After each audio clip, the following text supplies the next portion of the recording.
expecting the greatest rock and roll album of the 90s, what do you do? I've got nothing to prove in my musical abilities or anything. I don't think the band has either. I thought at the end of the last record that the band was going to break up and I was never going to write any more music again because I didn't have any songs left. Being I was the fucking... Right, we were up there, we were this band and that. We were fucking tabloid, there was chaos going around and it come out in the music. We worked probably a bit too hard for our own good and maybe toured too much and didn't spend enough time in the studio. Songs were great. Too much drink, too much coke, that's about it. The press following you at the studio every day. Yeah, because there was some tunes on. Yeah, Be Here Now was like... We listened to Stand By Me the other day and it went on for fucking ages. It went on for ages, didn't it? We went out, had a cup of tea and come back, still on. I mean, the last album, it rocked, right, but that's basically all it done. Went out, got something to eat, it was still on. So this time, I knew that I wanted to have a break, a year off.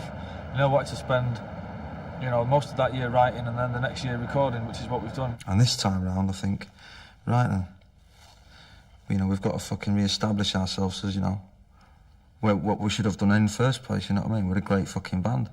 I think people are realising that in this album. So there's too much at stake now, you know what I mean? I don't think people are going to stand for it. It'd be very easy for them to try and do, you know, another Champagne Supernova, all that kind of thing. They've done that. They've proved that. And they wanted to search. I think Noel, definitely lyrically, was searching for something a bit deeper and wanted to try different things.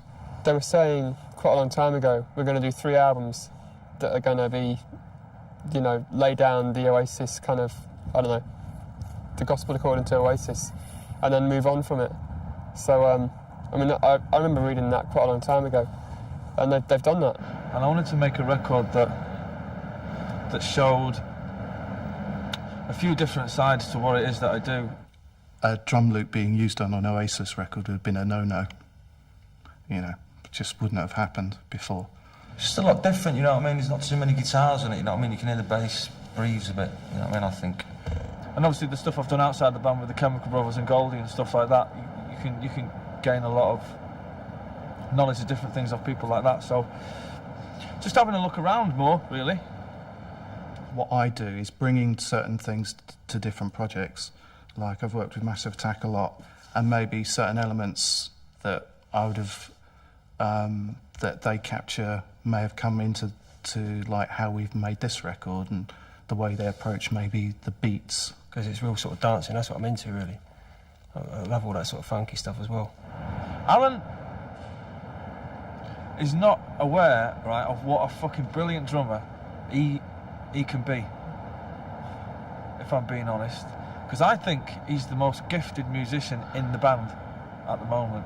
They were just sort of experimenting with beats, different synths, keyboards which they'd never used before, different ways of approaching tracks. And I suppose that's why I was there, really. I was thinking, well, I'm going to use drum loops on that, and, you know, the bass line's going to be really complicated here, and it's not going to be all about the song, so to speak. It's going to be more about the musicianship. And I was thinking, well, you know, is it all going to work with new people and in a new environment? And the amazing thing for me is that it all worked, and it didn't feel weird. It just felt really natural. So, and it still sounds like an Oasis record, but it sounds like a different kind of Oasis record, which is what we should have done last time. It's what a true band does, doesn't it? Moves forward within their own identity. I'm still influenced by the Beatles, obviously, but, you know, I've listened to a lot of, like the Beta Band, for instance, and the way that they do things. Although we didn't employ any of their recording techniques in the way that they will pick up a plastic bag and a packet of crisps and make a drum track out of it. There's none of that, but I suppose there was a certain sense in listening to their records thinking, well, yeah, anything is possible. You could work with like 10 different types of artists over a period of time, and you get little bits from each of them and then start using them in like a current project you're doing, you know. But we were more using Spike, who'd worked with, you know, U2 and Massive Attack and people like that. We were using his knowledge of, who picked his brains more about the sonic side of, you know, how we could get the record to sound modern with it still sounding like a rock and roll band. So we try to do something different and incorporate everyone in the record, using keyboard sounds, looping up guitars, just experimenting. That was the thing with this record, was experimentation, but not letting it get out of control. We just wanted this album to be a little bit different than the last one. Not for anyone else, except for us. When I was in the pub, I had a £2 coin and it was written on the side. And I wrote down on the back of a cigarette packet, in case I forgot, standing on the shoulder, well, what I thought I put was standing on the shoulders of giants, in brackets, album title. But I was drunk, and when I got up in the morning, it said, standing on the shoulder of giants, a bum title. That's all I need, Lennon and Lydon. But, you know, people are going to say that, the giants are the Beatles and the Stones and the Who and the Sex Pistols, so I suppose it's them, really. But it doesn't mean that, it just sounds good, it just looks good on the front of the record.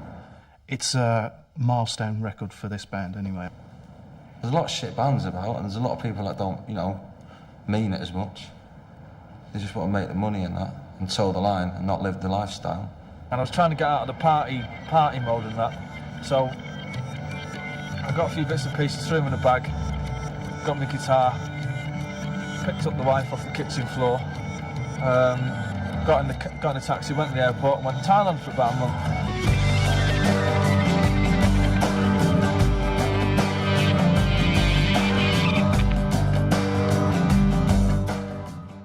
If I could put down on paper what I actually thought inside my head, I'd be fucking really good, I think.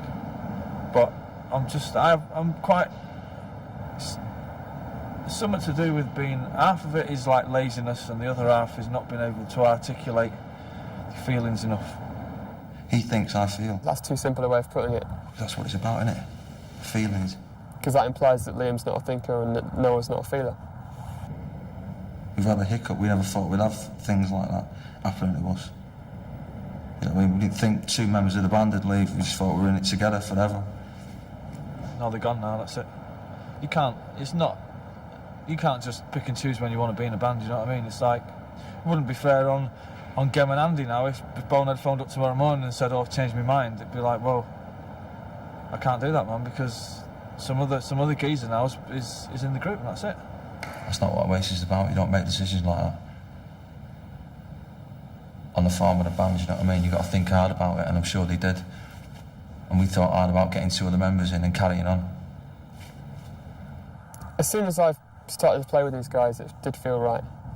And they've said that as well. I mean, I think that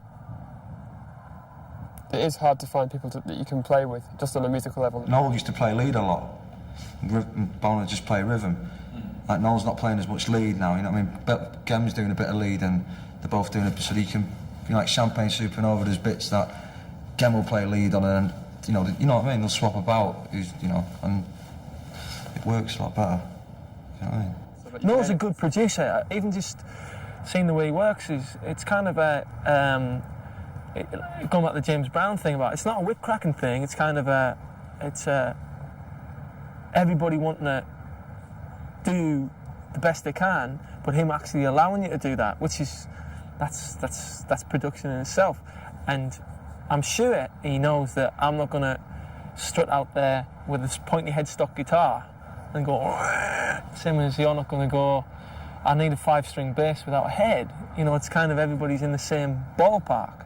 We know what you can do, and we just went, look, you just fucking do what you do. Don't play what Bonehead play. We don't want you to do what he's just done, you know what I mean? We want you to do what you do, and if it's a bit fucking over the top, we'll stop you. You know what I mean? We just want you, for anything that you get from the old songs, you put into your bit, you put your bits into it that you feel you can hear. And if they're good, we'll keep them in, and if, they're a bit over the top, we'll tell you. I don't want to change it. I think it's great how it is. It's going to be weird to see how it works out, but I mean, it's all very exciting because, number one, because they're great musicians, It's weird joining this band full stop. And they're at that point where they're not that cynical about it yet. Things like this throughout your life are gifts, and you've got to say thanks. That's what I believe. Hopefully that the 5 of us that are in the band now will make more albums than the original 5 did, so... There's been too much said about what things mean. Let's let people make their minds up on it.